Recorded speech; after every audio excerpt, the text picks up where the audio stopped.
Hi, I'm Carl Weber. Welcome to Video Aided Instructions English Grammar Series. The topic of this program is using modifiers correctly. I like to compare a sentence to a machine. Now, every machine has a purpose: to dig holes, to produce goods, to transport passengers. The purpose of a sentence is to convey meaning from one person to another. Now, like most machines, a sentence is made up of various parts. They're called the parts of speech. Nouns, pronouns, and verbs are three of the most important parts of speech. Think of them as crucial parts of the machine, like the engine and transmission in your car. In this program, we're going to look at a different part of the sentence. Our topic is modifiers. These are words or groups of words that add information about the nouns, pronouns, and verbs of the sentence. Modifiers give a special spin to the sentence. They add color, vividness, and interest. Think of modifiers as being like the chrome trim, the tinted windshield, and the CD player in your car. They aren't as important as the engine or the transmission, but they make the car a lot more fun to drive. In this program, we'll look at some of the basic principles for using modifiers correctly in the sentences you write. Are you ready? Then let's get started.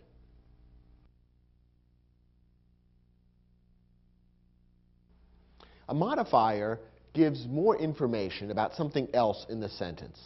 We call it a modifier because it modifies, that is, changes what we know about something else in the sentence. It gives more information or tells us something more about another item in the sentence. Now, the two most important kinds of modifiers are adjectives and adverbs. And in this lesson, we'll look at some of the basic principles for using adjectives and adverbs correctly. First, an adjective modifies a noun or pronoun. As you know, a noun names a person, place, thing, or idea, and a pronoun can take the place of a noun. An adjective would be a word that modifies or gives more information about a noun or pronoun appearing in the sentence. Take a look at this phrase: a diligent worker. In this phrase, worker is a noun. It names a person. Diligent is an adjective. It gives more information about the noun worker. It tells us what kind of worker: a diligent worker. That is, a worker who works hard. So the word diligent is an adjective because it modifies or gives more information about the noun worker. By contrast, an adverb modifies a verb, an adjective, or another adverb. As you can see, an adverb is also a modifier, just as an adjective is, but an adverb can be used in one of three different ways. It can modify a verb, or an adjective, or another adverb. Let's take a look at some examples. Here's a short sentence: she works diligently. When you analyze a sentence, it's usually best to begin by looking for the verb, the single most important word in the sentence. What's the verb here? The verb is works. What's the subject of the verb works? Who or what is doing the working? The answer is the pronoun she. Now, what about the word diligently? What role does that play in the sentence? Well, diligently is an adverb because it gives more information about or modifies the verb works. It tells us how she works diligently. Since diligently modifies or gives more information about a verb, it's an adverb. Here's another sentence: she is very diligent. Here we have a sentence with a slightly different structure. The verb in this sentence is. The subject is the pronoun she. Now, the difference between the verb is and the verb works is the following. Works is an action verb. An action verb describes something that the subject does. Is a linking verb. A linking verb describes something that the subject is. So in this case, we have a sentence containing a linking verb rather than an action verb. Notice that what follows the linking verb is the adjective diligent. That adjective diligent refers back to, describes, or modifies the subject of the sentence, the pronoun she. It tells us something more about she. She is diligent. And that leaves the word very. What role does very play in this particular sentence? Well, very is an adverb which modifies or gives more information about the adjective diligent. How diligent is she? Very diligent. So very gives us more information about the adjective diligent. Therefore, very is an adverb, because remember, another one of the roles that an adverb can play is to modify or give more information about an adjective. And that's what very is doing in this sentence. Finally, look at this sentence. She works extremely diligently. What's the verb? Works. The subject? The pronoun she. And again, we have an action verb. This sentence describes something that she does rather than something that she is. Now we have the adverb diligently, which modifies the verb works. It tells us how she works. How? Diligently. And we have one more word, extremely. What role does extremely play in the sentence? Well, extremely is an adverb. And what does it modify? In this case, it modifies another adverb. It modifies diligently. How diligently does she work? Extremely diligently. So extremely gives us more information about or modifies the adverb diligently. So in this case, we have an adverb being used to modify another adverb. So we've seen examples now of all three ways that an adverb can be used: to modify a verb, to modify an adjective, or to modify another adverb. Notice that the adverbs extremely and diligently both happen to end in the letters ly. That's rather common in English. Not all adverbs end in ly, but many do. So when you're looking at a word in English that ends in ly, if you aren't certain what part of speech it is, consider whether or not it's an adverb. Chances are good that it is. Now, in some sentences in English, it can be a little tricky to figure out whether to use an adjective or an adverb. Here are a couple of rules that will make it easier. First, after an action verb, use an adverb. Remember that an action verb describes something that the subject does. Normally, after an action verb, an adverb should be used. We've already seen an example of this. She works diligently. Here we have the action verb works describing something that the subject, she, does. And diligently is an adverb which modifies the action verb works. It tells us how she works, gives more information about the verb, and therefore the adverb diligently is perfectly correct. After a linking verb, use an adjective. Remember that a linking verb expresses a state of being. It tells us something that the subject is rather than something that the subject does. Take a look at this sentence. She is diligent. Here we have a sentence containing the linking verb is. The subject is she, and what follows the linking verb correctly is an adjective, not an adverb. She is diligent. That adjective diligent refers back to or modifies the pronoun she. It tells us what she is, and therefore an adjective is correctly used in this sentence. Remember that an adjective is used to modify or give more information about a noun or pronoun.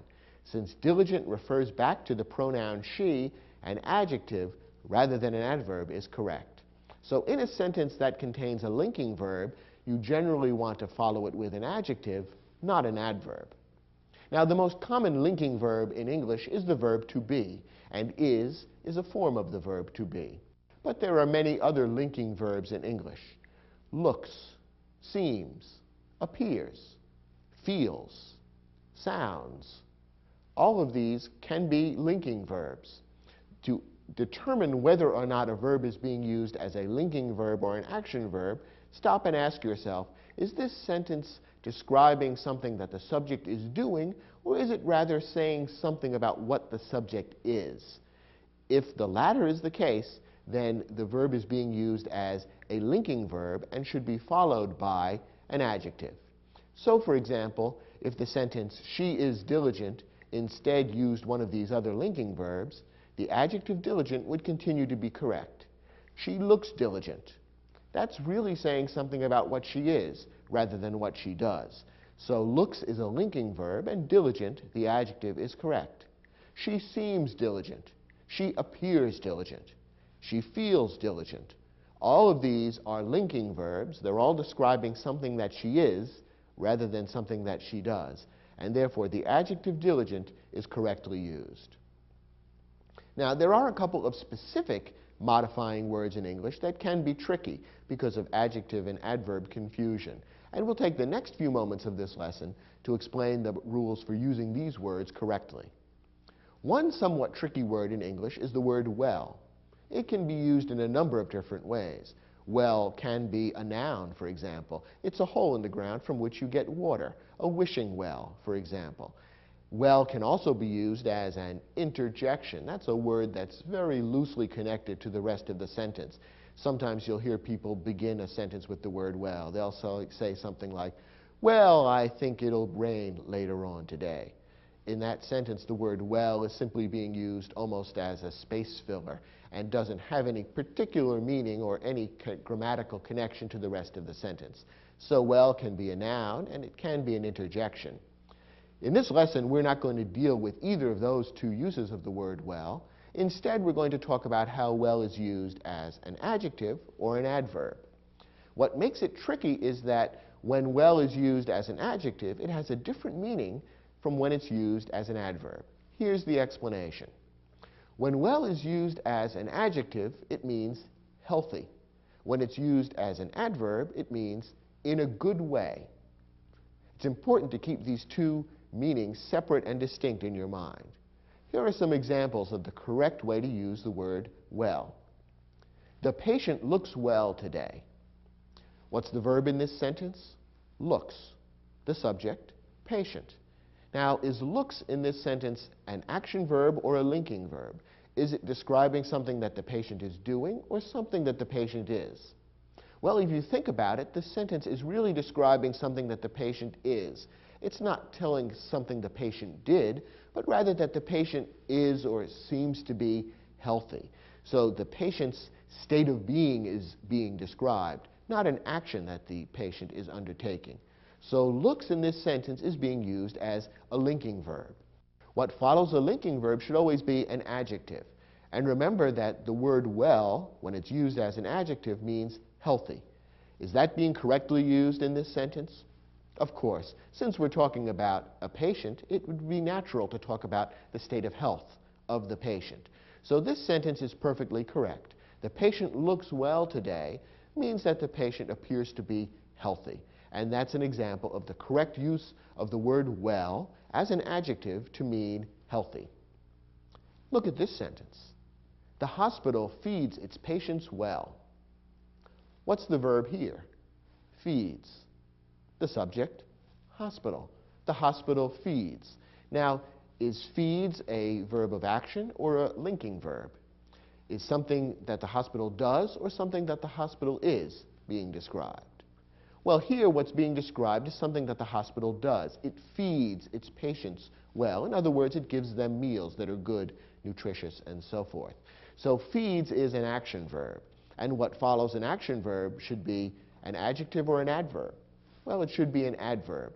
And in this case, the adverb well is being used correctly. Remember, the adverb well has nothing to do with health. It means in a good way. So what this sentence is saying is the hospital feeds its patients in a good way. And that's a perfectly correct and logical meaning. So the adverb well means in a good way, and it's being used correctly in this sentence. The hospital feeds its patients in a good way, meaning it gives them food that's tasty, healthful, and so forth. So well is being used to mean in a good way, and it's being used as an adverb. Don't confuse the adjective well with the adjective good. Look at this sentence. You look good in your new dress. What's the verb here? Look. The subject, the pronoun you. Now, is look a verb of action or a linking verb?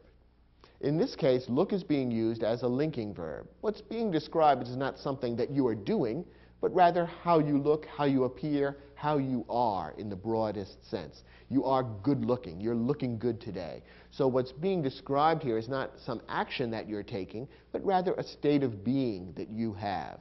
So look is being used as a linking verb here. And in this sentence, it's followed by the adjective good, which is perfectly correct. When I say you look good, what I'm saying is you are good. You are good looking in that dress. So the adjective good is correct. It would be incorrect to use the adjective well instead. If this sentence read, you look well in your new dress, it would seem to have a strange meaning, because remember, the adjective well means healthy. And it would sound as though I was saying you look healthy in your new dress, as though something about the dress makes you look less sick. And that's usually not the effect that dresses have.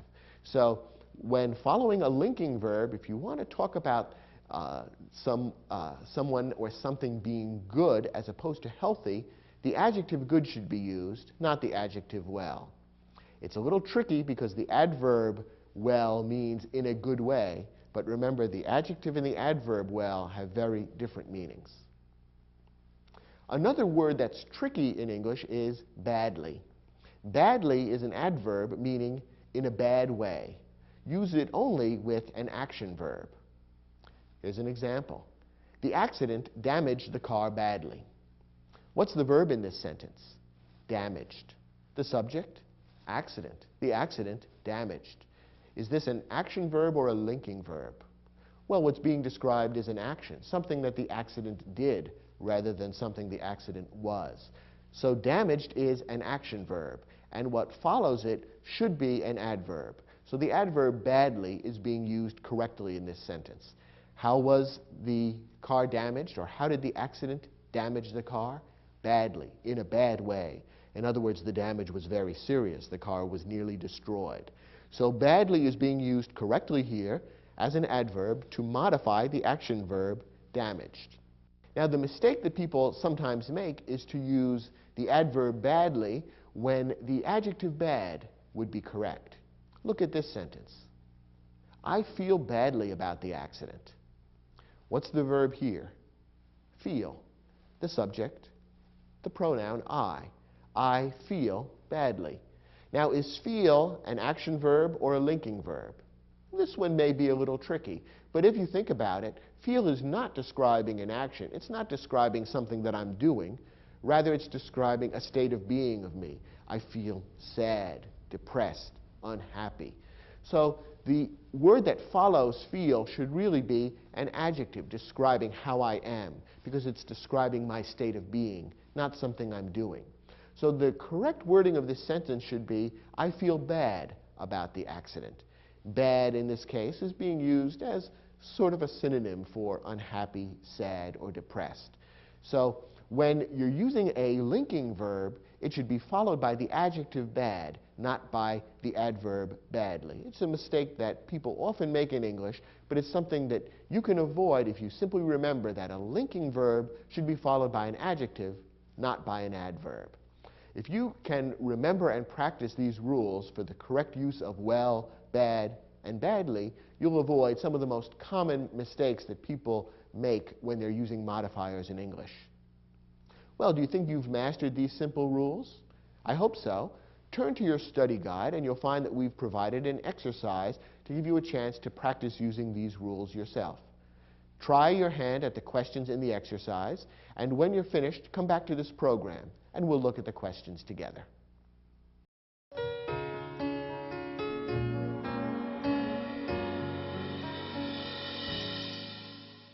In each of these sentences, a modifying word has been underlined.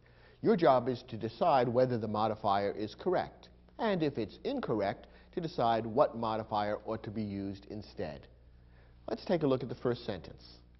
Glancing at himself in the mirror just moments before the job interview, Enrico felt well about his appearance. And the word well is underlined. You recall that the word well is one of those tricky words. It can be used as either an adjective or an adverb, and its meaning differs depending on which it's being used as. Now, in this particular sentence, how is the word well being used, as an adjective or an adverb? That depends on the verb that it's near. So let's take a close look at that verb. Enrico felt well about his appearance. What's the verb here? The verb is felt. The subject is Enrico. Enrico felt. Now, is felt being used as an action verb or a linking verb? Is it describing something that Enrico is doing, or is it describing something that Enrico is, a state of being of Enrico? There's really no action being described here. Instead, we're being told something about what Enrico is. That is, how he feels, his state of mind, his state of being. So felt is a linking verb in this sentence. And with a linking verb, you would always use an adjective, not an adverb. Therefore, well should be used here as an adjective.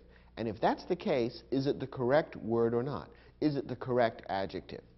Remember what well means when it's used as an adjective. It means healthy. So the sentence now appears to be saying Enrico felt healthy about his appearance. Does that make sense? Not really. We know what the author is really trying to say. Enrico felt good about his appearance. If you want to use an adjective with the linking verb and your intention is to convey the meaning good, then you have to use the adjective good rather than the adjective well. Well can only be used as an adjective to mean healthy. So in this case, the modifier well should be changed to good, and that would make the sentence correct. As originally written, it's incorrect. Take a look at the next example. The chef's hands moved quick as she demonstrated the proper technique for dicing onions. Here, the modifier quick is underlined. Now, is quick an adjective or an adverb? If you think about it, you can realize that quick is an adjective. The adverb with a corresponding meaning would have ly on the end. Remember, we've already seen that many adverbs in English have ly at the end. So quick would be an adjective, quickly would be an adverb. Now, is it correct to use an adjective or an adverb in this particular part of the sentence? What is it modifying? Well, it's modifying the verb moved. It's telling how the chef's hands moved. And is moved an action verb or a linking verb? Is it describing an action or a state of being? Well, clearly the verb moved is describing an action. You can see her hands moving just by imagining what's going on when you read this sentence. So moved is an action verb, and therefore it should be followed by an adverb, not an adjective. So the modifier quick is incorrect. Instead of the adjective quick, we want the adverb quickly, and that would make this incorrect sentence correct. So quick, the adjective, should be changed to the adverb quickly. Next question. Although Jason seems happy about moving to California, he admits that he will miss his friends in Minnesota. Here, the modifier happy is underlined. Now, is happy an adjective or an adverb? Happy is an adjective. It's the kind of word that you would normally use to modify or add information about a noun or a pronoun. A happy camper, for example. Happy is an adjective modifying the noun camper. Now, is an adjective or adverb correct in this particular sentence? What is being modified by the adjective happy? Well, let's look at the verb that's nearby. It says, although Jason seems happy about moving to California, the verb is seems. Now, is seems an action verb or a linking verb? Is it describing something that the subject Jason is doing, or rather something that the subject Jason is? Well, it's a linking verb. It's describing something that Jason is rather than something that Jason does. Jason seems happy means almost the same as Jason is happy. Seems is a linking verb, and remember, a linking verb would normally be followed by an adjective, not an adverb. So the adjective happy is correct in this sentence, and therefore the sentence is perfectly correct as written.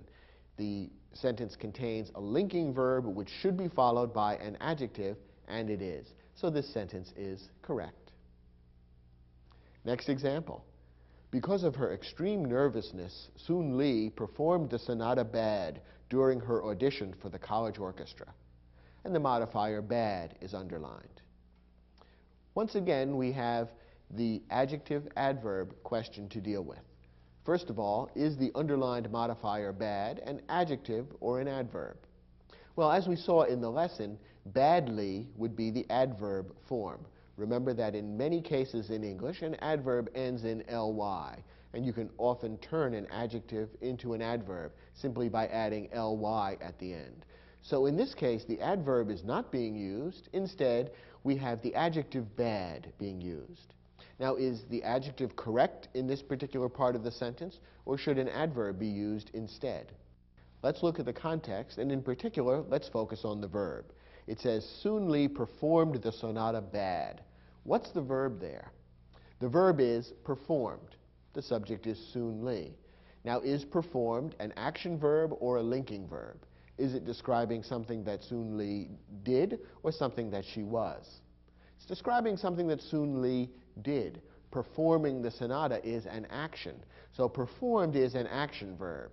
And remember that an action verb needs to be followed by an adverb, not an adjective. So this sentence is wrong as written. The adjective bad is incorrect. Instead, the adverb badly should be used, and badly would modify the action verb performed. So to correct the sentence, you would want to make it read, because of her extreme nervousness, Soon Lee performed the sonata badly during her audition for the college orchestra. Next example. The team doctor decided that Mona was well enough to play in Saturday's championship game, and the modifier well is underlined. Remember that well can be used as either an adjective or an adverb, and that its meaning will vary depending on which way it's used. In this sentence, which way is the word well being used? Let's look at the context. We're told that Mona was well enough to play in Saturday's championship game. What's the nearby verb? The verb is was. And is was an action verb or a linking verb? Well, was is a linking verb. In fact, it's a form of the most common linking verb in English, the verb to be. What's being described here is not an action that Mona is taking, but rather a state of being, something that Mona was rather than something that Mona did. So was is a linking verb, and what follows a linking verb should be an adjective, not an adverb. All right then, if well is being used as an adjective, is it the correct word in this context? Remember that as an adjective, the word well means healthy. So the sentence is saying Mona was healthy enough to play in Saturday's championship game. Does that make sense? Of course, because we're being told that the team doctor made this decision. The doctor, of course, would be concerned with Mona's health, and therefore well makes sense. It's the correct word grammatically, because the adjective fits logically into the sentence, and it's the correct word in terms of its meaning, because health is what is being discussed here. So for this last example, the sentence is perfectly correct as written.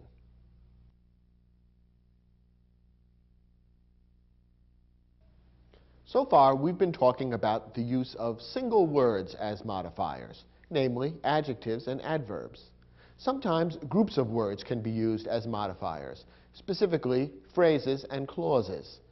Now, if you've watched the program in this series that deals with sentence structure, then you're familiar with phrases and clauses. Both phrases and clauses are groups of words. The main difference between them is that a clause contains a subject and a verb. And a clause can be either an independent clause or a subordinate clause. A subordinate clause can't stand alone as a sentence. Now, as we'll see in a moment, both phrases and subordinate clauses are often used as modifiers in sentences. In other words, they give more information about something else that appears in the sentence. In that sense, these phrases and clauses are being used very much like adjectives and adverbs. And there are a couple of special problems that can sometimes arise when phrases and clauses are used as modifiers. First, let's look at a couple of examples of how a phrase and a clause can be used as a modifier. Take a look at this sentence. Running to catch the bus, I tripped on my untied shoelace.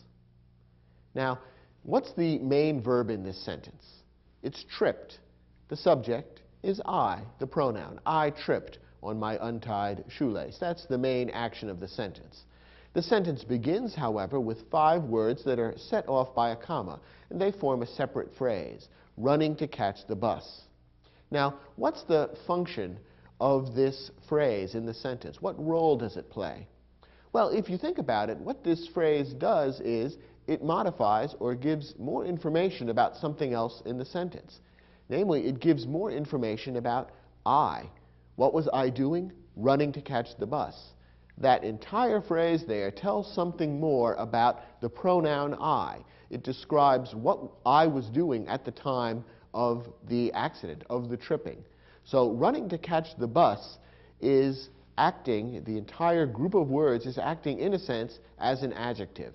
It's a modifying phrase, and the whole group of words refers to, modifies, or gives more information about I in the sentence. So this is an example of how a phrase in a sentence can act as a modifier. Very often, when a sentence begins with a group of words like this, set off by a comma, it's acting as a modifier.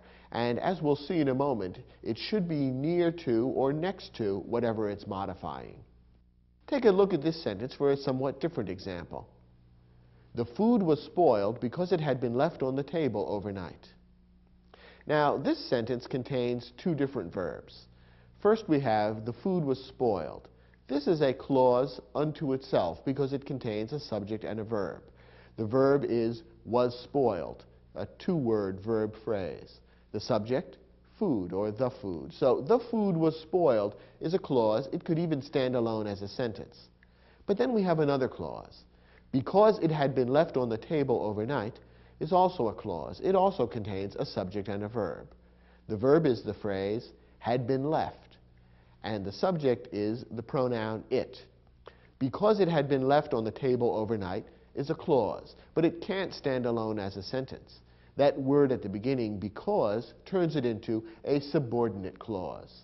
Because is a subordinating conjunction, and when it begins a clause, the clause can't stand alone as a sentence.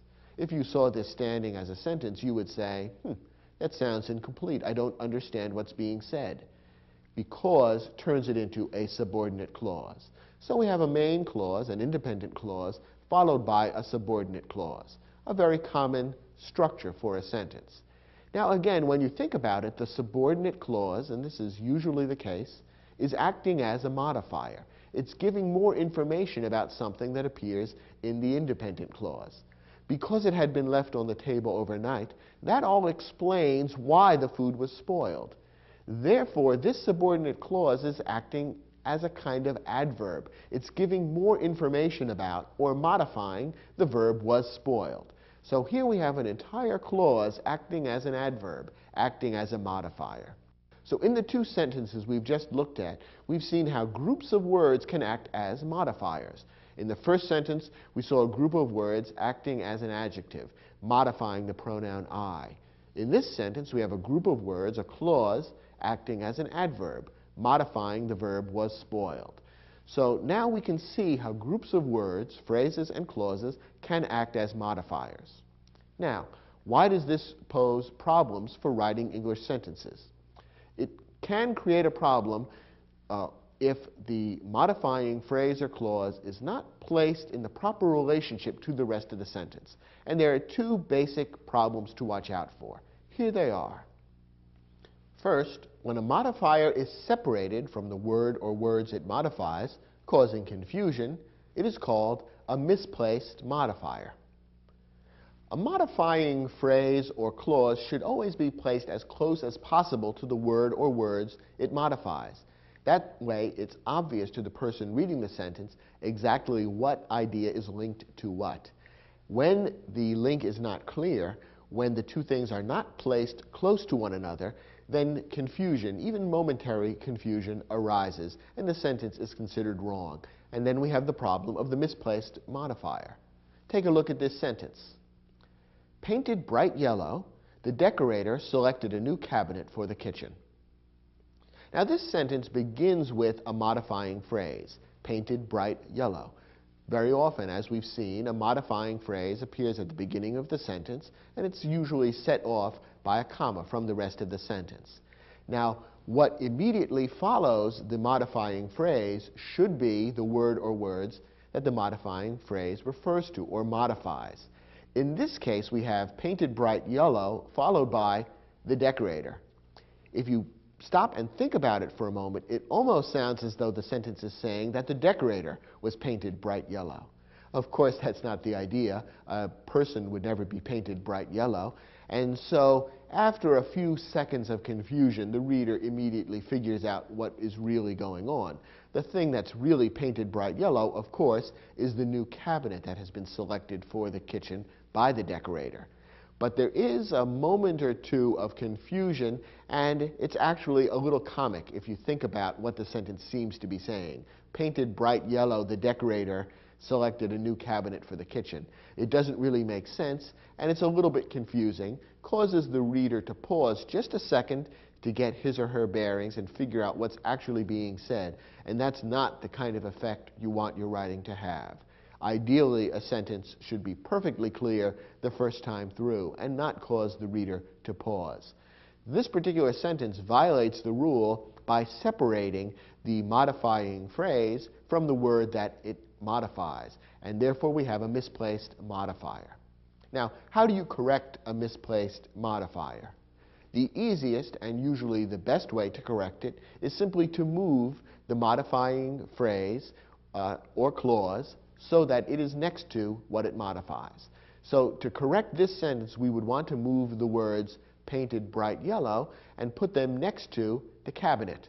The sentence could then read, the decorator selected a new cabinet painted bright yellow for the kitchen. And that would be a simple, easy, and perfectly correct way of rewriting this sentence. So the normal solution for a misplaced modifier is simply to move the modifier so that it is next to what it's supposed to be modifying. A different kind of problem is caused and solved in a different way. When a modifier has no word or words in the sentence to modify, it is called a dangling modifier. In this kind of sentence, the connection has broken down altogether because we have a modifying phrase or clause that actually doesn't have any word or words in the sentence to link up to or to modify. And therefore, the confusion on the part of the reader is even greater. And a little more work has to be done in order to correct this kind of sentence, a sentence containing a dangling modifier. Here's an example. While driving to work yesterday morning, an accident delayed traffic on the highway. Okay, let's take a look at this sentence. After the comma, we have the main part of the sentence. An accident delayed traffic on the highway. We have the verb delayed, the subject accident, and that could stand alone as a sentence. What comes before the comma is a modifying phrase, which is designed to give more information, to add some detail about what's being described in the main part of the sentence, while driving to work yesterday morning. The problem is that that modifying phrase doesn't link up to any word or words in the rest of the sentence. Think about it for a moment. Who is being described in that modifying phrase? While driving to work yesterday morning, who? Who was driving to work yesterday morning? The rest of the sentence says, an accident delayed traffic on the highway. That leaves it totally unclear who was driving to work, who is being discussed here. And therefore, there's no real connection between the modifying phrase and whoever is supposed to be modified by it. In fact, the person being modified doesn't appear in the sentence. And that's why we call this a dangling modifier. It is a would-be modifier that doesn't have any word or words to modify. Solving the problem of a dangling modifier is a little more tricky than solving the misplaced modifier. A misplaced modifier can be fixed simply by moving it. A dangling modifier generally requires that you rewrite the sentence, and usually there's more than one good way of doing it. Here are two possible ways of fixing this particular sentence.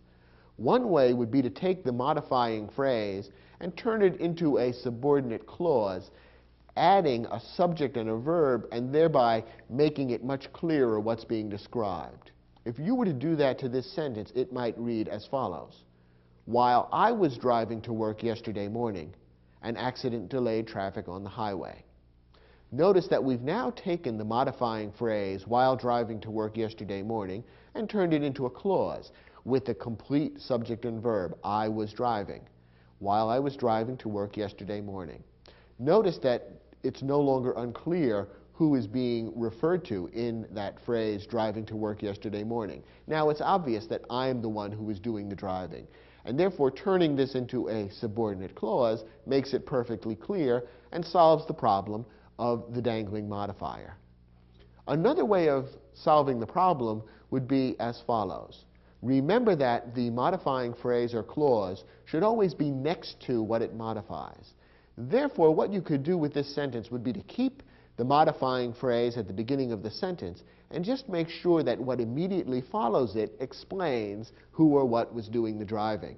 In other words, make sure that right after the comma we put the word or words that are being modified by the modifying phrase. That would mean that right after the comma you'd want to have I, if I am the one doing the driving. And again, that requires a little bit of rewriting. The sentence might read, for example, as follows. While driving to work yesterday morning, I was delayed by an accident on the highway. Notice how we've solved the problem. We've kept the modifying phrase in place, but made sure that what follows immediately after it is I. And that makes it clear that I am the one being modified.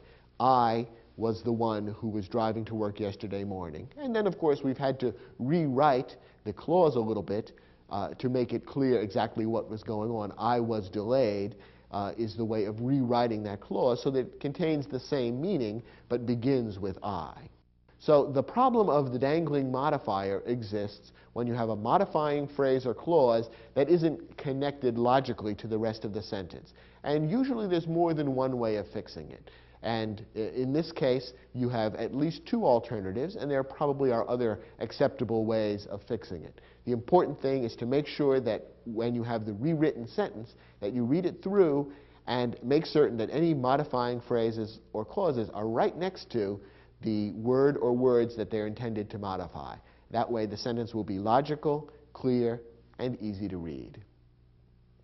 Okay, we've provided an exercise in your study guide that will give you a chance to test your ability to recognize and fix sentences that contain misplaced and dangling modifiers. Try your hand at the exercise, and when you're done, come back to the program.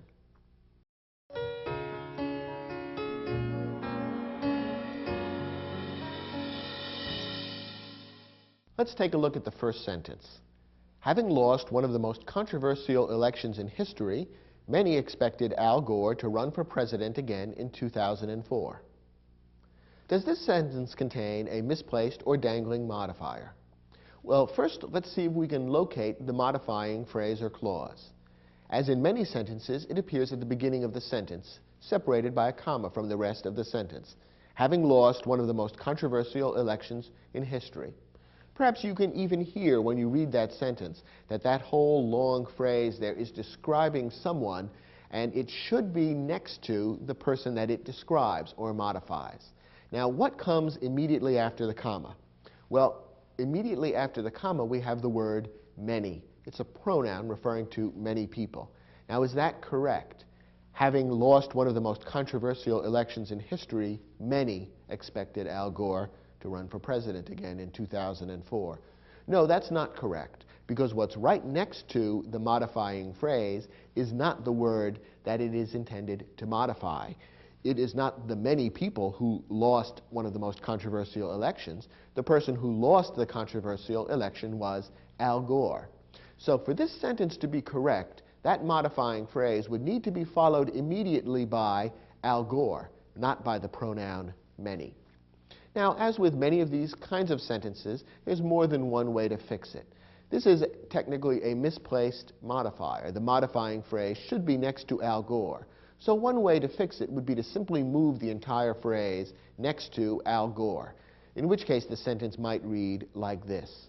Many expected Al Gore, having lost one of the most controversial elections in history, to run for president again in 2004.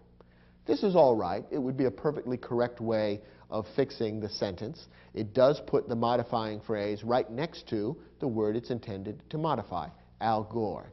The only problem with it is that it's a little awkward to have such a long modifying phrase interrupting the sentence that way. So you might want to consider a different way of rewriting the sentence.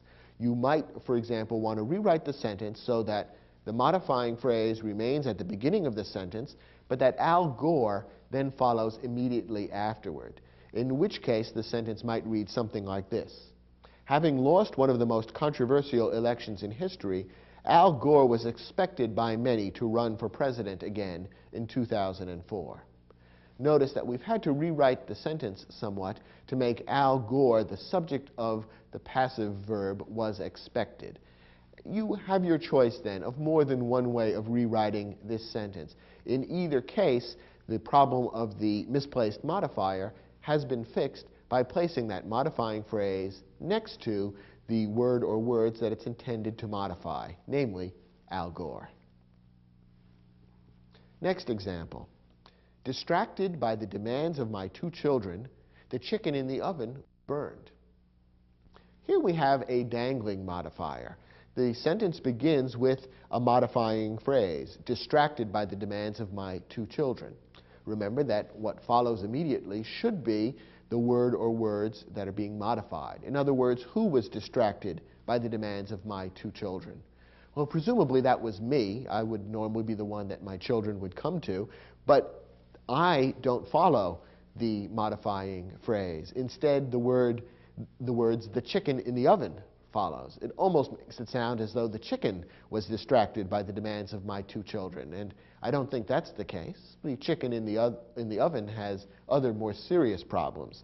So the sentence suffers from a dangling modifier. The word I, in fact, doesn't appear anywhere in the sentence, and so there is nothing for the modifying phrase, distracted by the demands of my 2 children, to modify. So this sentence has to be significantly rewritten. And the most simple, best way to do it is probably to keep the modifying phrase where it is, but just rewrite what follows so that it begins with I, since I am the word that's intended to be modified. So the sentence might read something like this. Distracted by the demands of my 2 children, I burned the chicken in the oven. Or you could say, I let the chicken in the oven burn, whichever seems like a more appropriate way to write it to you. The important thing is that the modifying phrase, distracted by the demands of my 2 children, should be followed immediately by the word I. So that way the modifier won't dangle. Instead, it will be nicely connected to the word that it's intended to modify. Next example.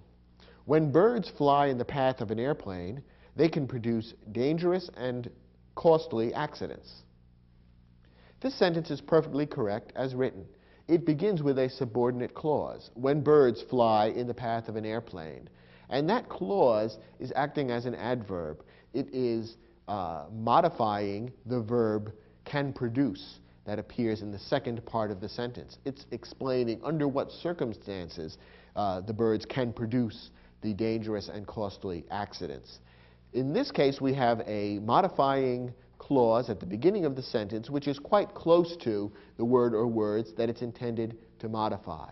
Therefore, the meaning is perfectly clear, and we don't have either a misplaced or dangling modifier. In fact, I don't know how you could possibly make that modifying clause any closer to the word or words that it modifies. So therefore, this sentence is perfectly correct and doesn't need to be changed. Next example. Hoping to make the space more sunny, Nancy's bedroom was expanded and fitted with a large skylight. Now here we have a slightly subtle dangling modifier problem. Again, the sentence begins with a modifying phrase, hoping to make the space more sunny, and what immediately follows should be the word or words being modified. In other words, who or what was hoping to make the space more sunny. Now you might be tempted to say this sentence is perfectly correct, because after all, Nancy follows hoping to make the space more sunny. And so it makes sense that Nancy, whose room this is, would be the one hoping to make the space more sunny. But here's the problem. What follows the modifying phrase isn't the word Nancy. Instead, it's Nancy's bedroom. Nancy's is technically in the possessive case, and that does make a difference. In fact, taken literally, this almost makes it sound as though Nancy's bedroom was the one that was hoping to make the space more sunny. And of course, a bedroom can't have hopes and feelings. What follows the modifying phrase should be Nancy in that form, not in the possessive form, which makes it incorrect and momentarily confusing. So you would need to rewrite this sentence so that what follows the modifying phrase would be the person who is hoping to make the space more sunny, presumably Nancy. And there's more than one way that you might rewrite the sentence, but one correct way to do it would be to make it read as follows. Hoping to make the space more sunny, Nancy expanded her bedroom and fitted it with a large skylight. That would correct the problem because it keeps the modifying phrase in place but follows it immediately with Nancy, which makes it clear who was doing the hoping. It puts the modifying phrase right next to the word it modifies. Next example. Swollen by a week of heavy rain, the grasslands on either side of the Missouri River were eventually flooded. Once again, we have an opening phrase which is intended to modify something else in the sentence. Unfortunately, in this case, we have a misplaced modifier. Swollen by a week of heavy rain describes who or what? Well, it doesn't describe the grasslands. They weren't swollen. It was the Missouri River that was swollen by a week of heavy rain. Swollen means to make bigger or fuller. And after a week of heavy rain, a river would indeed become swollen. It would become bigger and fuller with water, which is why it would eventually overflow its banks and flood the grasslands on either side. So that modifying phrase, swollen by a week of heavy rain, ought to be right next to the Missouri River. Now, since we have a misplaced modifier in this sentence, we could fix it by moving the entire modifying phrase to follow the words Missouri River. But a less awkward and easier to read sentence would probably be the result if we instead moved the words Missouri River to immediately follow the modifying phrase at the beginning of the sentence. The sentence could read something like this. Swollen by a week of heavy rain, the Missouri River eventually flooded the grasslands on either side. In this way, by leaving the modifying phrase where it is and moving the Missouri River to immediately follow the modifying phrase, we've made the relationship very clear and solved the misplaced modifier problem. Whenever you use a modifying phrase or clause in a sentence, always make sure that what's next to it is what you intend it to modify. Otherwise, you'll create at least momentary confusion for your reader and sometimes a rather comical effect. So reread the sentences you write and make sure that they're not guilty of misplaced or dangling modifiers.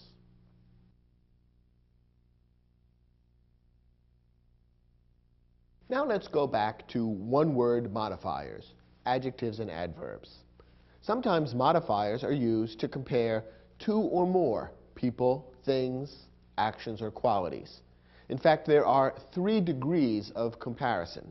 These 3 degrees are known grammatically as the positive degree, the comparative degree, and the superlative degree. In this lesson, we'll provide you with the rules you need to know to form and use all 3 degrees of comparison correctly. First, the positive degree. The positive degree of an adjective or adverb makes no comparison. You might think of the positive degree of an adjective or adverb as being the normal way the adjective or adverb is used. Here are a couple of examples. A tall building. Here we have a phrase containing the adjective tall, modifying the noun building, and there's no comparison involved. So this is the positive degree of the adjective tall. A colorful landscape. Here we have the noun landscape modified by the adjective colorful. Again, there's no comparison involved, so this is the positive degree of the adjective colorful. She runs fast. In this short sentence, the verb runs is modified by the adverb fast. Again, there's no comparison, so this is the positive degree of the adverb fast. Notice, by the way, that this is one of the adverbs in English that doesn't happen to end in ly, so don't assume that every adverb ends that way. Finally, this example. She sings beautifully. In this short sentence, the verb sings is modified by the adverb beautifully. No comparison is involved, so this is simply the positive degree of the adverb beautifully. Next, the comparative degree.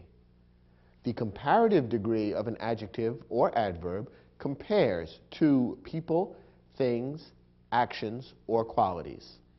It's formed in one of two ways. It can be formed by adding the letters ER onto a one-syllable adjective or adverb. Or it can be formed by adding the word more in front of an adjective or adverb that is 3 syllables long or longer. Let's take a look at some examples. A taller building than this one. Now in this phrase, we're comparing two buildings, this one and another one, and we're using, therefore, the comparative form of the adjective tall. The adjective tall is a one-syllable word, and therefore we form the comparative form of the adjective by adding ER at the end. So the positive degree tall turns into the comparative degree taller, a taller building than this one. Another example, a more colorful landscape than any other. Now, in this phrase, again, we are creating the comparative degree of the adjective. The adjective colorful contains 3 syllables. It's a long adjective, and therefore we follow the second part of our rule. We turn it into the comparative degree by adding the word more in front, and we turn colorful into more colorful, a more colorful landscape than any other. Now, you may want to stop me and say, wait a moment, I thought you said the comparative degree was used when comparing two people, things, actions, or qualities. In this phrase, aren't we comparing more than two? A more colorful landscape than any other seems to refer to all the landscapes in the world. In a sense, you're right. The meaning of this phrase does refer to all the landscapes in the world, but grammatically, only two things are actually being compared in this phrase: this landscape and any other in the world. In other words, in effect, what we're doing in a logical and grammatical sense in this phrase is comparing this landscape one by one with each individual other landscape in the world. And therefore, grammatically, we consider this as comparing two and only two items, this landscape versus any other. So even though you're right, in a broader sense, we are talking about all the landscapes in the world, grammatically and logically, we're comparing them one at a time, and therefore this particular phrase would use the comparative degree of the adjective, which is used for comparing two things. And that's why more colorful is correct. Here's another example, this one using an adverb. She runs faster than I do. Here we've taken the one-syllable adverb fast and made it into the comparative degree by adding ER at the end, because two people are being compared, she and I. She runs faster would be the correct use of the comparative form of the adverb. And one more example. She sings more beautifully than her sister. Here again we have a comparison of two people, she and her sister. And we've taken the positive degree of the adverb beautifully and turned it into the comparative degree by adding more in front. Remember, we would use the word more in front of the adjective or adverb when it's 3 syllables long or longer. And beautifully is a long adverb. And therefore, more beautifully is the correct way to form the comparative degree of the adverb. We've talked about the positive degree and the comparative degree. The third degree is the superlative degree. The superlative degree of an adjective or adverb compares 3 or more people, things, actions, or qualities. It is formed by adding EST to a one-syllable adjective or adverb, or by adding the word most in front of an adjective or adverb that is 3 syllables long or longer. Let's again look at some examples. The tallest building in town. Here we're comparing not just two buildings, but all the buildings in town, and presumably there are 3 or more, probably dozens of buildings in town.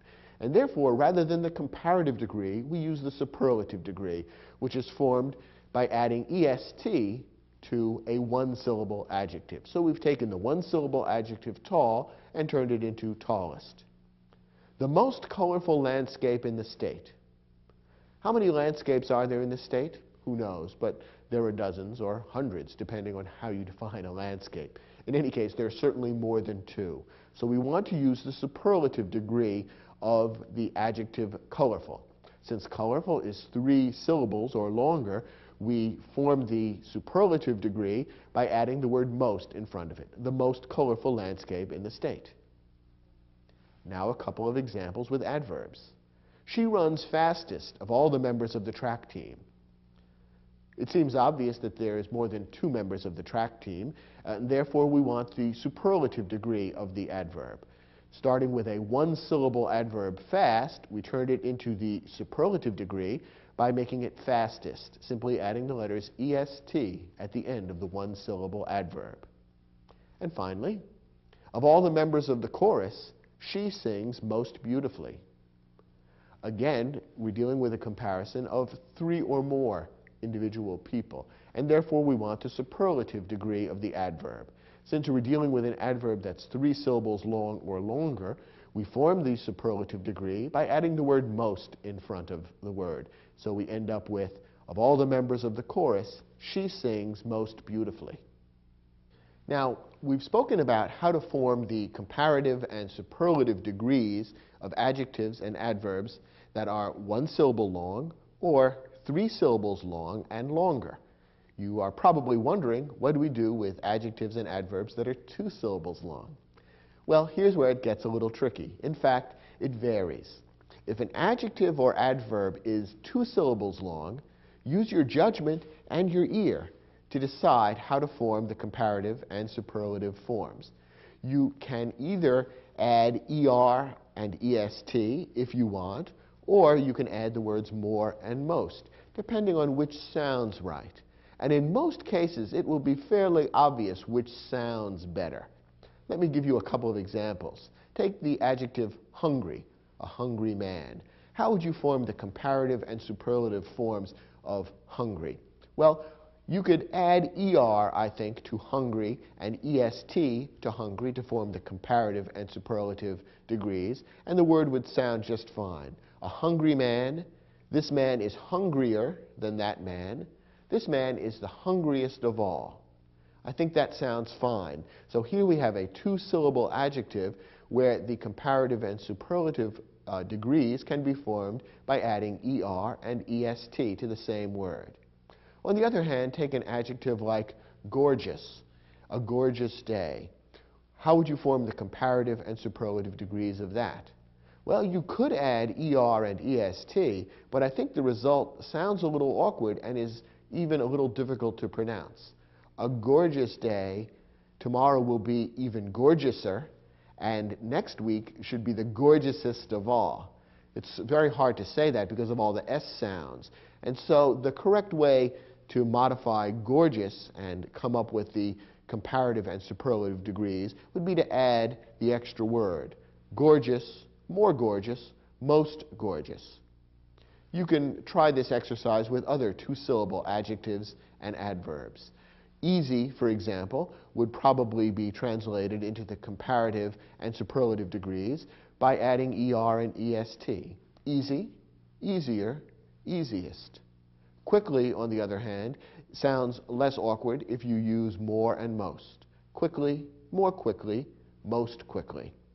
When you're dealing with a 2-syllable adjective or adverb, then, use your judgment, try reading aloud the phrase, and you can either use er, est, or more and most in forming the comparative and superlative forms. When in doubt, use more and most. Use the additional word, because that's never incorrect, and it will often be a little less awkward than adding er or est onto the positive degree of the adjective or adverb.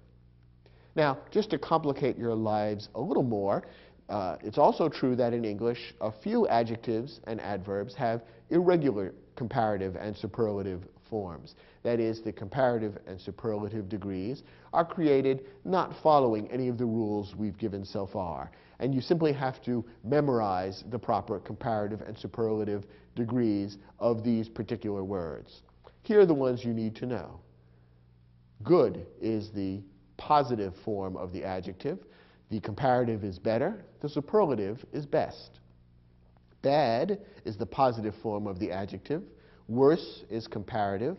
Worst is superlative. Many is the positive form of the adjective. More is the comparative. Most is the superlative. Much is the positive form of the adjective. More is comparative. Most is superlative. Well is the positive form of the adverb. Better is comparative. Best is superlative. Badly is the positive form of the adverb. Worse is comparative. Worst is superlative.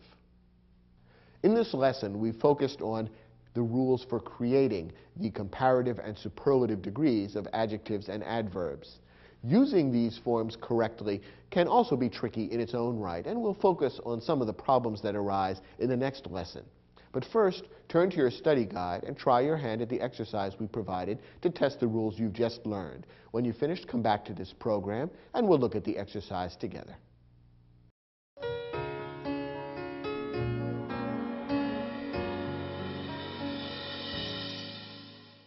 Now, in this exercise, we provided a number of sentences, each of which has a blank space. And in the blank, a comparative or superlative adjective or adverb is required. We've provided at the end of the sentence, in parentheses, the positive form of the adjective or adverb. So your job is twofold. First, to decide whether the comparative or superlative degree is correct, and then to form it correctly and insert it into the blank space in the sentence. Let's see how well you did. First example.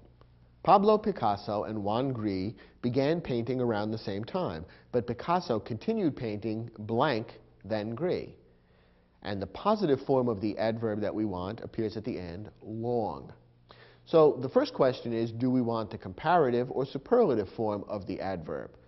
And as you know, the distinction between comparative and superlative is based on whether we're comparing two things or more than two. Well, in this sentence, it's clear only two things are being compared, Picasso and Juan Gris. And therefore, the comparative form of the adverb would be correct, rather than the superlative. And how do you form the comparative form of the adverb long? Well, it's a one-syllable adverb, and therefore, you simply add the letters ER at the end to turn it into longer. And the sentence would read, Pablo Picasso and Juan Gris began painting around the same time, but Picasso continued painting longer than Gris. Next example. Of all the sopranos in the choir, Lisette sings blank. And the positive degree of the word is well. Now, in this case, do we want a comparative or superlative form of the adverb well? Once again, it's based on how many things or people are being compared.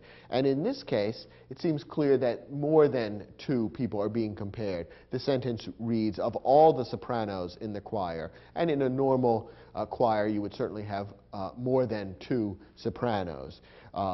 If there were only two, the sentence would probably read differently. It might say something like, of the two sopranos in the choir, or compared to the other soprano in the choir, something that would make it clear there's only two people involved. So the sentence certainly makes it sound as though there are three or more sopranos involved. So therefore, we want the superlative degree of the adverb well. And as you know, the adverb well is one of the irregular adverbs. It forms its comparative and superlative degrees irregularly rather than according to the usual rules. And the three forms of the adverb well are well, better, best. The superlative form is best, and the sentence should read, of all the sopranos in the choir, Lisette sings best. Next question. Although Nadia and Katya are both expert programmers, Katya is considered blank than her colleague. And the adjective that we want is talented. Okay, how many people are being compared here? Just two, Nadia and Katya. So we want the comparative form of the adjective. Now, how do we form the comparative form of the adjective talented? Here we're dealing with a three-syllable word, talented. You can hear that there are three separate sounds in that adjective. So to form the comparative degree, rather than adding ER at the end, we'll add the word more in front of the adjective. So the sentence correctly should read, although Nadia and Katya are both expert programmers, Katya is considered more talented than her colleague. Next sentence. The island of St. Martin boasts 36 beaches, and many visitors say that Orient Beach is the blank of them all. And the positive degree of the adjective is alluring. First, how many things are we comparing? Well, obviously more than two. In fact, the sentence tells us there are 36 beaches involved. So rather than the comparative degree, we want the superlative degree. Now, the adjective alluring contains how many syllables? 3, alluring. Therefore, we need to form the superlative degree by adding the word most in front. And the sentence should read, the island of St. Martin boasts 36 beaches, and many visitors say that Orient Beach is the most alluring of them all. Next sentence. No one feels blank about the mistake Carlos made than Carlos himself. And the positive degree of the adjective is bad. Now, do we want the comparative or superlative degree here? This is a little tricky. You might be tempted to say, we want the superlative degree because we're comparing Carlos to all the people in the world. Of all the people in the world, who feels the most bad? It's Carlos. So therefore, superlative degree is involved. But once again, this is the kind of sentence which, although in terms of its meaning, it may seem to be comparing Carlos to all the people in the world, grammatically and logically, only two people are really being compared. That is, Carlos and no one. No one feels a certain way about it, and Carlos feels even more bad. I'm fudging in order to avoid giving away the answer. But you see, we're comparing Carlos with no one, so that grammatically and logically, we're just comparing two people or two things. That's why the comparative degree is used in a sentence like this, as opposed to the superlative degree, even though in a sense it appears we're comparing more than two people. We're using the comparative degree of the adjective bad, and remember, bad is another one of those words that forms its comparative and superlative degree in an unusual or non-standard way. The correct comparative degree of bad is worse. So the sentence should read, no one feels worse about the mistake Carlos made than Carlos himself. Did you get all 5 of these questions right? Very good. Let's move on to our next lesson.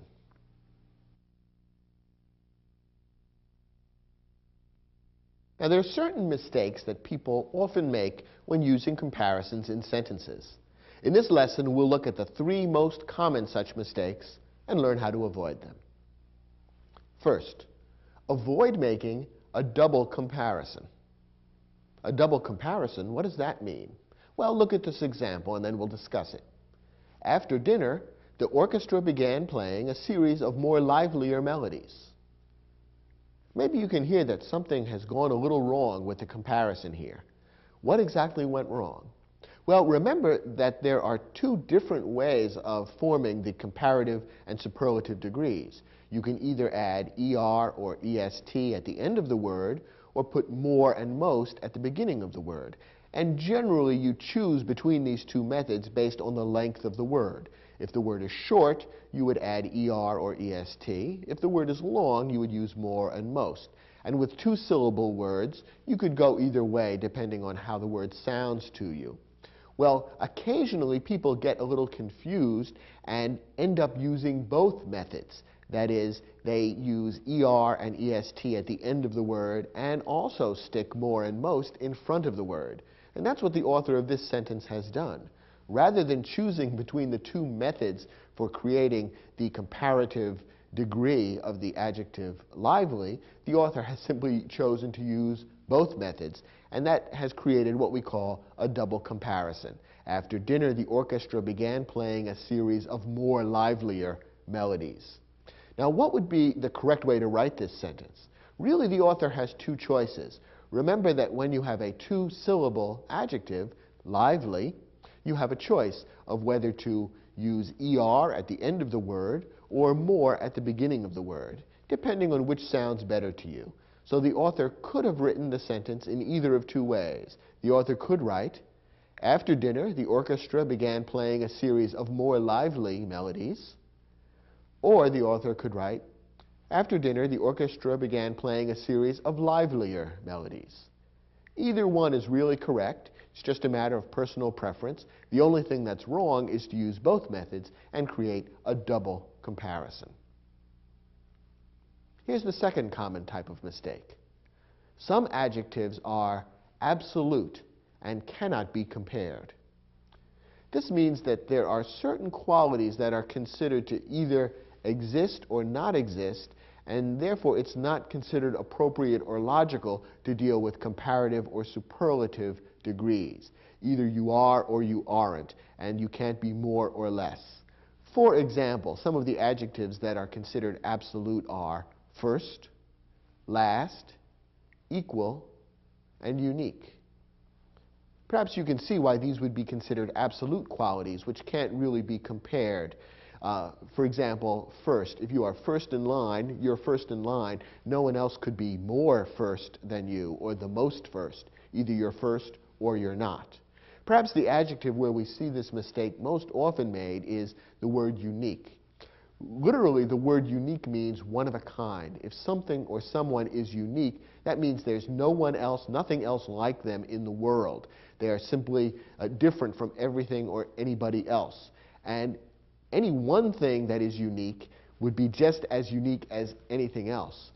In a sense, of course, all people are unique, but you can't really compare different degrees of uniqueness. If there's only one in the world, then there's only one in the world, and something else can't be more unique or less unique than that. Either something is unique or it isn't. If it isn't unique, that means there's another match to it. If it is unique, it's one of a kind, and it's an absolute quality. Nonetheless, people often mistakenly use the comparative or superlative form of the adjective unique, thinking, I think, that the word unique really means something like unusual. So you might often see a sentence like this one.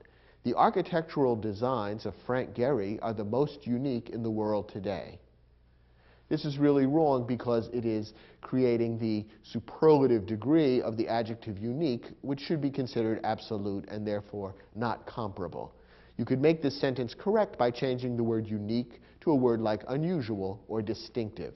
So the sentence would be correct if it read, the architectural designs of Frank Gehry are the most unusual in the world today. You can see that this makes sense because there could be degrees of something being unusual. You could have one architect whose work is unusual, someone else who's even more unusual, and another person who's even more unusual than that. So unusual is different from unique, and it can be compared. Our third rule, make sure that the items being compared are truly comparable. If not, reword as necessary. Now, there are a few ways that you can go wrong in terms of drawing comparisons between things. And probably the simplest way to explain this is by showing some examples and discussing them. You'll probably recognize some of these mistakes because they're very common. We all make them in our writing. And whenever you make a comparison, you need to think carefully about what you're comparing and how in order to avoid these mistakes. Here's our first example. The tropical fish found in the Caribbean are less colorful and varied than the South Pacific. All right, the person who's writing this sentence is trying to compare two things, namely the tropical fish in the Caribbean and the tropical fish in the South Pacific. But notice the way the sentence is actually worded seems to be comparing things that can't directly be compared, because he's left out certain words. If you look closely at what the sentence actually says, it appears to be comparing the tropical fish found in the Caribbean with the South Pacific. The South Pacific, of course, being an ocean. So rather than comparing one group of fish with another group of fish, the author of this sentence, if you take it literally, seems to be comparing a group of fish with an ocean, two things that are not the same at all. Now, of course, we can figure out what the author means, so we don't literally become very confused by this. But again, there's that momentary hesitation. We have a vague feeling something's wrong here. The author's not saying exactly what he's really trying to say, and it is considered incorrect. So the author of this sentence would want to rewrite it in one of a couple of ways. One way would simply be to add in the words to make it clear what's being compared. So, for example, the sentence would be correct if it read, the tropical fish found in the Caribbean are less colorful and varied than the fish found in the South Pacific. Now, it's clear that he's comparing two groups of fish. If you don't want to repeat the word fish, you can use a pronoun instead. And the sentence could then read, "The tropical fish found in the Caribbean are less colorful and varied than those in the South Pacific." Now the pronoun those has been used so that the word fish doesn't have to be repeated. And that would also be a perfectly correct way of correcting the error. The problem with the original sentence is that it seems to compare fish with ocean, and that, of course, doesn't logically make sense. And it's one of the types of errors of comparability that you need to watch out for. Here's another subtle problem that perhaps creeps into your own writing. Our new customer service center will make your next visit to the store the easiest of all your past shopping experiences. Did you catch the error there, or do you have a vague sense as to what might be wrong? What are the things that are being compared in this sentence?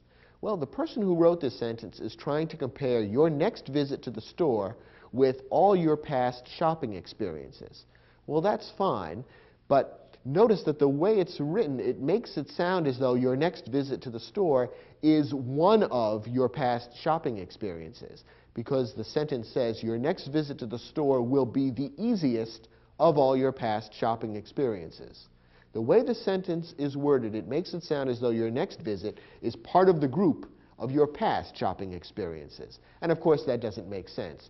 Your next visit can't also be a past experience. I think what the author is doing here is jumbling up a couple of different ideas, and that's why he has ended up writing a sentence that isn't really very logical. Here's a good way to correct this sentence. Our new customer service center will make your next visit to the store easier than all your past shopping experiences. By rewriting the sentence this way, the author is now making a clear comparison between your next visit and all your past shopping experiences. Rather than making the next visit sound like one of the past visits, he's simply saying the next visit will be easier than all those past ones. That, I think, is what the author was really trying to say, and just became a little confused in setting up the comparison. It's another example of the way it's easy to get a little tricked up when trying to make a logical comparison. Reread your comparisons and make sure that you've successfully compared the things you're trying to compare. One last example. Many historians consider Lincoln greater than any American president. Here we have another problem relating an individual to a group. What is the author of this sentence trying to compare?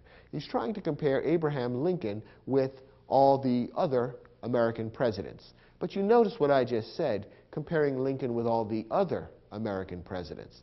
After all, Lincoln, we know, was an American president. When we read this sentence, it actually sounds as though Lincoln was not an American president. Many historians consider Lincoln greater than any American president. Think about the group that's implied there. Any American president, that group would include Abraham Lincoln. If we take literally what the sentence says as it's now written, it sounds as though it's saying that historians consider Lincoln greater than all the presidents, including Lincoln. In other words, Lincoln is greater than himself. And obviously that's not logical or possible, nor is it what the author is trying to say. When you're comparing an individual to the other members of the group of which he's a member, you have to use the word other. So this sentence would be correct if it read, many historians consider Lincoln greater than any other American president. For the sake of logic, you need to use that word other when you're comparing a member of a group to all the other members of the group. As you can see, there's some subtle ways to get tripped up when you're trying to create a comparison. So read your sentences that contain comparisons carefully and make sure you haven't committed any of these basic errors. Okay, try your hand one more time at the exercise in the study guide, and then let's look at those questions together and see how well you've figured out how to avoid these problems with comparisons.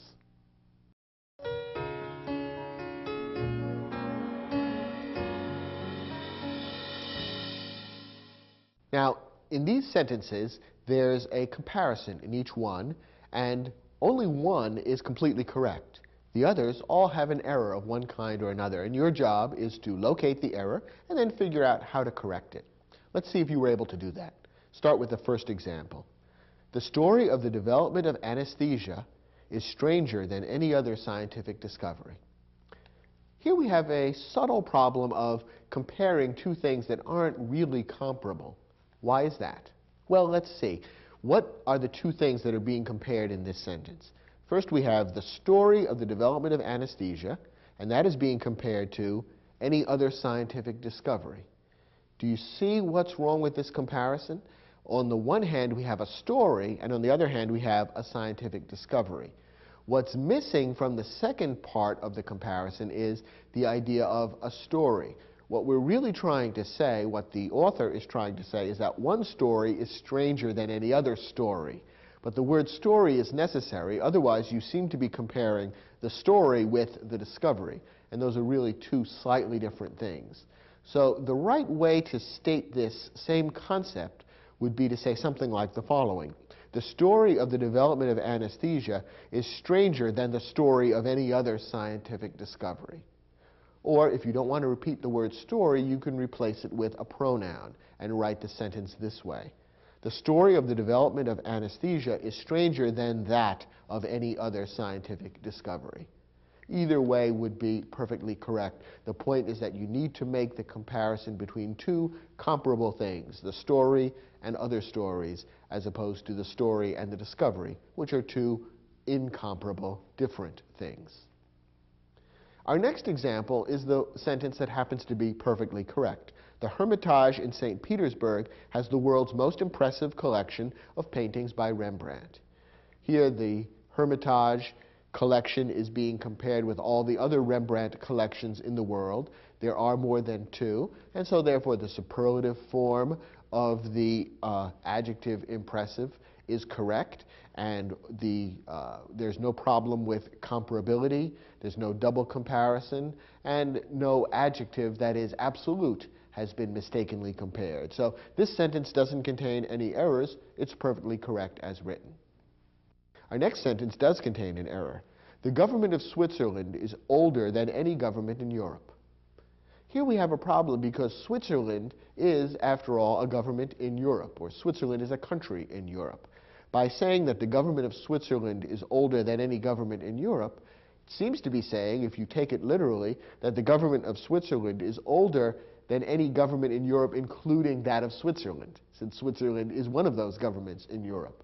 Once again, remember that when you're comparing one member of a group with all the other members of the group, you have to use the word other.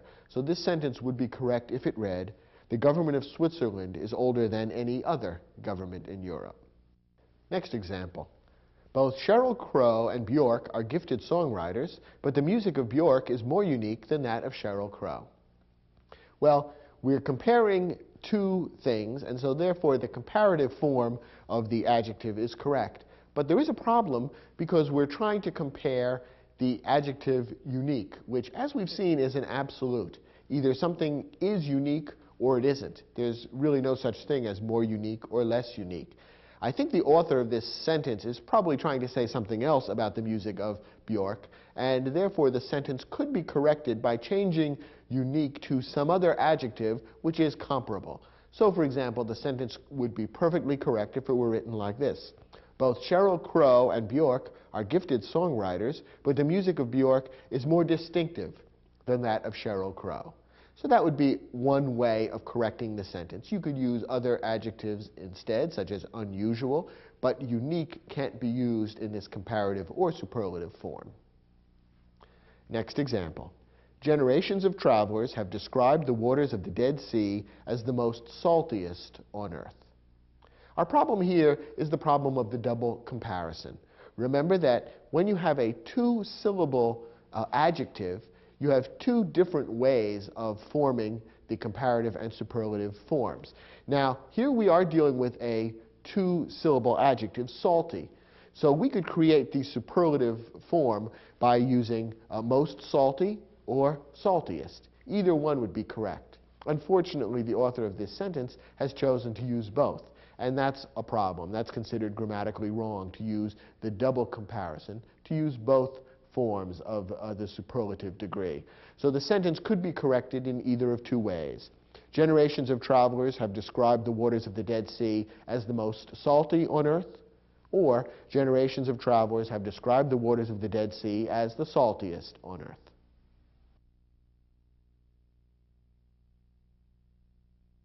This concludes our program on how to use modifiers correctly.